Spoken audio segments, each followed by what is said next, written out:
It was supposed to be an ordinary morning.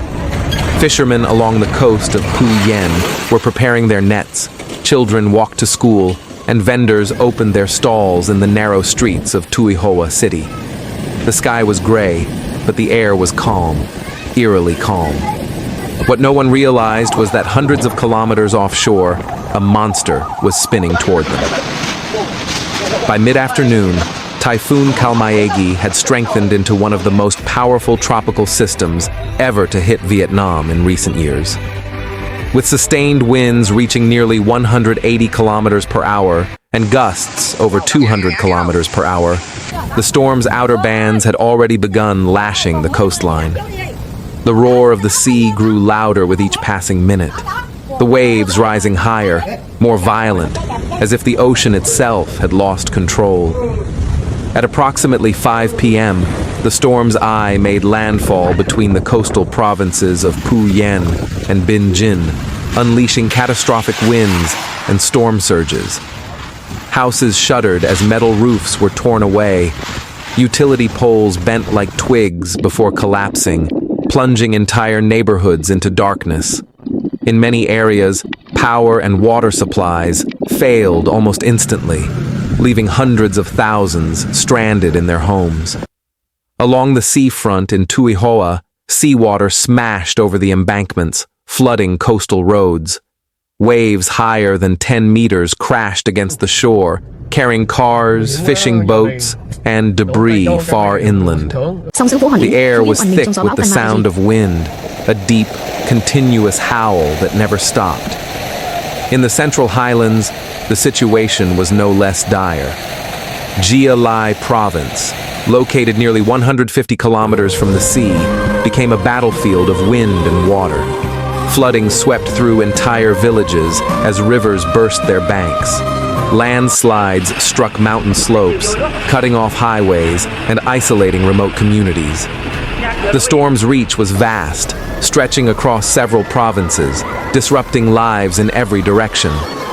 Local authorities activated emergency measures early in the day.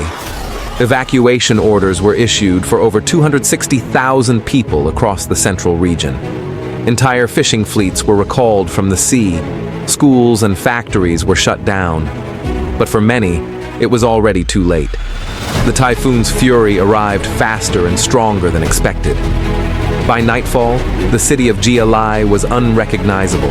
Streets turned into rivers. Cars floated like toys, colliding with each other in the murky brown floodwaters. Families climbed to rooftops, waving flashlights for help as the rain continued to pour. The sound of collapsing houses echoed through the night.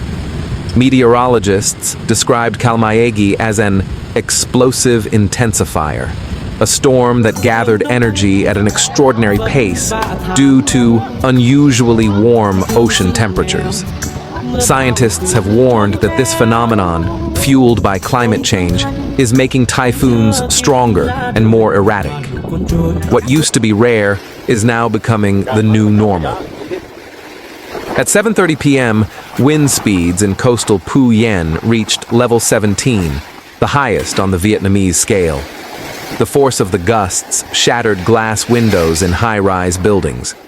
In the rural outskirts, entire clusters of banana trees were flattened to the ground. Local farmers watched helplessly as their crops vanished under muddy torrents of water. In the fishing port of Song Khao, boats broke free from their moorings and slammed against each other in the harbor. The sea was screaming, said one survivor. It sounded like thunder that never ended. Meanwhile, in Pleiku City, strong winds uprooted ancient trees and sent them crashing onto homes and power lines. Streets were littered with debris, sheets of corrugated metal, broken signs, fallen wires. The once vibrant city turned into a ghost town of darkness and rain. Emergency response teams faced enormous challenges. Roads were blocked by landslides, communication lines were down, and several areas were completely inaccessible. In Dak Lak and Gia Lai, helicopters were dispatched to drop supplies to isolated villages. Thousands of soldiers and rescue workers waded through knee-deep water, carrying children and the elderly to safety. The scale of destruction became clearer the next morning. Over 2,800 homes were damaged or destroyed. More than 1.3 million households were without electricity. Dozens of roads and bridges were swept away or buried under debris. Agricultural losses were immense. Coffee plantations in the highlands were ruined, and coastal shrimp farms were annihilated. In Phu Yen, local businessman Nguyen Van Sa stood among the ruins of his aquaculture warehouse, where 6 tons of shrimp once filled the tanks.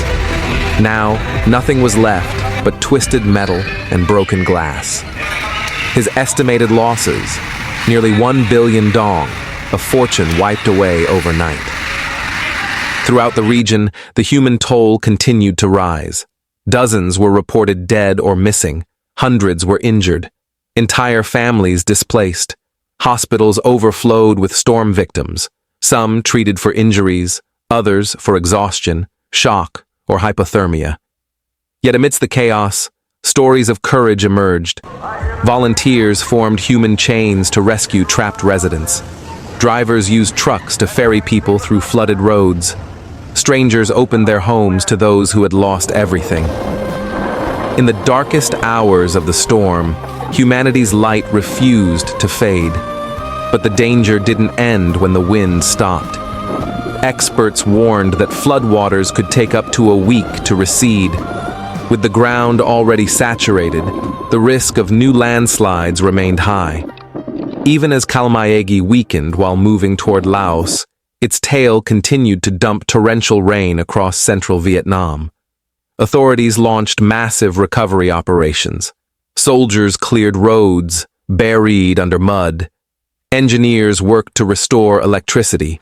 Food and water were distributed to shelters housing thousands of displaced families. In the aftermath, Vietnam's government declared a state of emergency in the most affected provinces. Damage assessment teams estimated losses running into hundreds of millions of dollars. The full economic impact will take months to calculate, but for those who lived through it, the cost cannot be measured in money. Along the coast, the landscape has changed. Villages once nestled behind rows of coconut trees are now bare. The sea has claimed what was once land. Children wander among the debris, picking up remnants of their homes. In the harbors, fishermen mourn not just their boats, but their livelihoods. Meteorologists now call Kalmaegi a Category 5 super typhoon, a storm that has rewritten weather records for Vietnam. It is the strongest storm to hit the country since 2020. Experts say the combination of warm ocean waters, shifting wind patterns, and a developing El Niño has created a perfect recipe for devastation. And the season isn't over. Vietnam's typhoon season typically peaks in late October and November. Forecasts warn that additional storms could still form in the Pacific, with trajectories that may again threaten the central coast. For now, the people of Phu Yen and Gia Lai face a long road to recovery. Homes must be rebuilt, farms replanted, and power restored. But the psychological scars will linger. For the children who cowered in darkness as the storm raged, the memory will last a lifetime. In one evacuation shelter, a teacher led her students in a song to keep their spirits up. The melody of their voices mingled with the rain hammering the tin roof. Even in disaster, life endures. As dawn broke on the second day, the first light revealed a landscape forever changed. The muddy water reflected the sunrise like a sheet of glass, broken only by the silhouettes of ruined homes. Birds cautiously returned to the trees. The wind was gone, but the silence that followed was almost heavier. Typhoon Kalmaegi has left its mark on Vietnam, not just in destruction, but as a stark warning of nature's growing fury. As climate shifts continue to intensify storms, nations across the Pacific are preparing for a future where once-in-a-century disasters may happen every few years. For the survivors, the message is simple: rebuild, adapt, endure, because the storms will come again. And for the world watching, this is not just Vietnam's story. It's the story of our planet under pressure. The sea is rising, the air is warming, and the balance we once knew is slipping away. May those affected find strength. May recovery come swiftly. And may we all remember the lesson Typhoon Kalmaegi has delivered, that in the battle between humanity and nature, respect must come before resistance. Subscribe for more updates on hurricanes, typhoons, and natural disasters around the world. Because understanding nature's fury is the first step towards surviving it.